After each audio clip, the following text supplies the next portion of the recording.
The 48 Laws of Power is a best-selling book by Robert Greene, first published in 1998. The book is a guide to gaining and maintaining power, drawing on examples from history, literature, and contemporary life.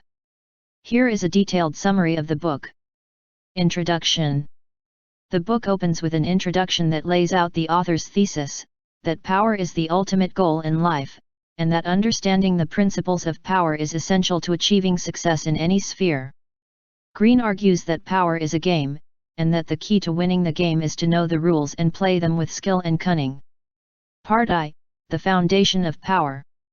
Law 1, never outshine the master. The first law of power is to avoid outshining the people above you in rank and position. If you make your superiors feel threatened, they will be more likely to sabotage your success. Law 2, never put too much trust in friends, learn how to use enemies. This law advises against being too trusting of friends and allies, as they may turn on you in the future. Instead, it suggests cultivating strategic alliances with those who are potentially useful but also maintaining a healthy distance to avoid being vulnerable. Law 3, conceal your intentions. This law advises the reader to conceal their intentions and motives from others, as doing so will give them a strategic advantage in negotiations and other interactions. Law 4, always say less than necessary. This law suggests that people should be strategic in their speech, keeping their words to a minimum and avoiding saying anything unnecessary. Law 5, so much depends on reputation, guard it with your life. This law emphasizes the importance of reputation, arguing that it is one of the most valuable assets a person can possess. It advises the reader to cultivate a positive reputation and protect it at all costs. Law 6, court attention at all costs. This law argues that attention is a valuable commodity and that people should do whatever it takes to get noticed, even if it means being controversial or provocative. Part 2, the use of power. Law 7, let others do the work for you, but always take the credit. This law advises the reader to delegate tasks to others but take the credit for their work, as doing so will increase their power and influence. Law 8, make other people come to you. Use bait if necessary. This law suggests that people should be strategic in their interactions with others, making them come to them rather than going to them. It advises the reader to use bait if necessary to lure people in. Law 9, win through your actions, never through argument. This law argues that actions speak louder than words and that people should focus on demonstrating their competence rather than arguing about it. Law 10, infection, avoid the unhappy and unlucky. This law advises the reader to avoid people who are negative or unlucky, as their energy can be contagious and may undermine their own success. Law 11, learn to keep people dependent on you. This law suggests that people should cultivate a sense of dependence in others, as doing so will increase their power and influence. Law 12, use selective honesty and generosity to disarm your victim. This law advises the reader to use honesty and generosity as weapons to gain the trust of others and disarm their suspicions.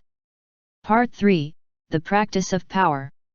Law 13, when asking for help, appeal to people's self-interest.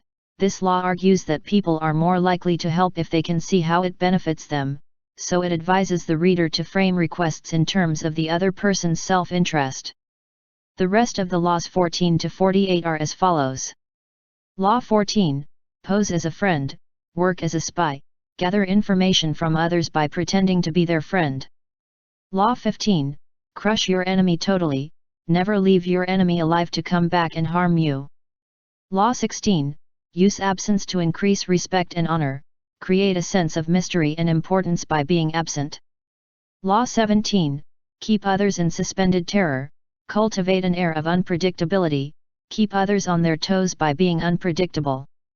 Law 18, do not build fortresses to protect yourself.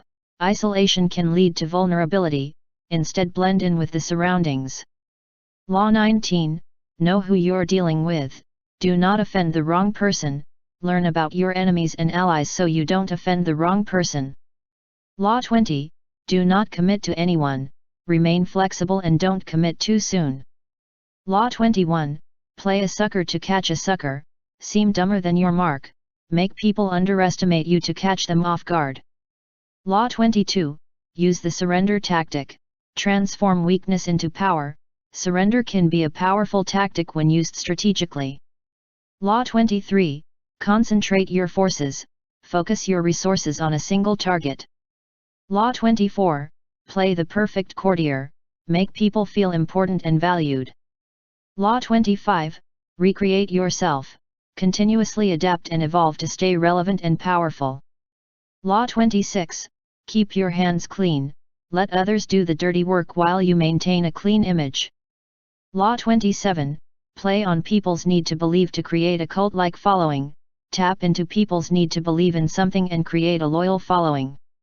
Law 28, enter action with boldness, take risks and act boldly. Law 29, plan all the way to the end, always have a plan for every possible outcome. Law 30, make your accomplishments seem effortless, make your accomplishments look easy to maintain your power and avoid resentment. Law 31, control the options, get others to play with the cards you deal, control the choices that others have to make. Law 32, play to people's fantasies, tap into people's fantasies to gain their support. Law 33, discover each man's thumbscrew, find people's weaknesses and vulnerabilities to gain power over them.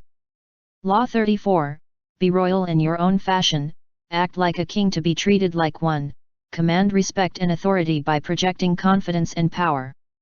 Law 35, master the art of timing, timing is crucial in gaining power and influence. Law 36, disdain things you cannot have, ignoring them is the best revenge, don't waste time and energy on things that are beyond your control. Law 37, create compelling spectacles, create dramatic and memorable experiences to capture people's attention and leave a lasting impression. Law 38, think as you like but behave like others, blend in with your surroundings and conform to social norms to avoid standing out or drawing unwanted attention. Law 39, stir up waters to catch fish, create chaos or controversy to distract and confuse your opponents while you make your move. Law 40, despise the free lunch, be self-reliant and avoid dependence on others or free handouts.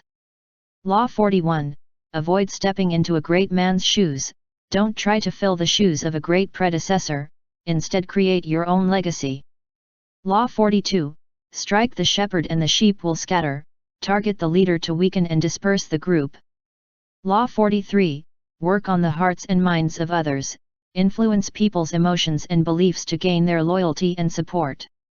Law 44, disarm and infuriate with the mirror effect, mimic your opponent's actions and attitudes to make them feel exposed and vulnerable. Law 45, preach the need for change, but never reform too much at once, use the promise of change to gain support, but implement changes gradually and strategically. Law 46, never appear too perfect, show some flaws or vulnerabilities to make others feel comfortable around you and avoid triggering envy or resentment. Law 47, do not go past the mark you aimed for. In victory, learn when to stop, know when to stop and avoid overreaching, or you risk losing everything you've gained. Law 48, assume formlessness, be adaptable and flexible to change tactics and strategies as needed to maintain power and stay ahead of your opponents. These laws are all designed to help the reader gain and maintain power, influence, and control over others, often through manipulation and strategic thinking. However, it's worth noting that some of the tactics described in the book may be unethical or even immoral, and should be used with caution and careful consideration. The 48 Laws of Power by Robert Greene received mixed reviews from critics.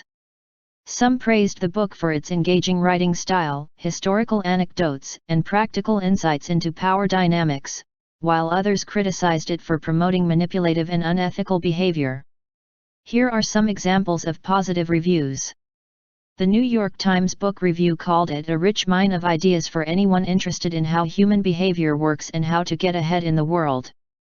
Publishers Weekly said, Greene's specialty is analyzing the lives and philosophies of historical figures like Sun Tzu and Napoleon, and extracting from them lessons that anyone can apply to their own life. The Wall Street Journal wrote, Mr. Greene's latest book, The 48 Laws of Power, reads like a handbook on how to get and keep power. The Economist called it a Machiavellian primer and said, Mr. Greene has a gift for outlining universal principles that underlie diverse and compelling historical examples. Overall, the 48 Laws of Power has been widely read and discussed, and it has had a significant impact on popular culture and business strategy. However, some have criticized the book for promoting manipulative and unethical behavior, and it remains a controversial work in the field of self-help and personal development.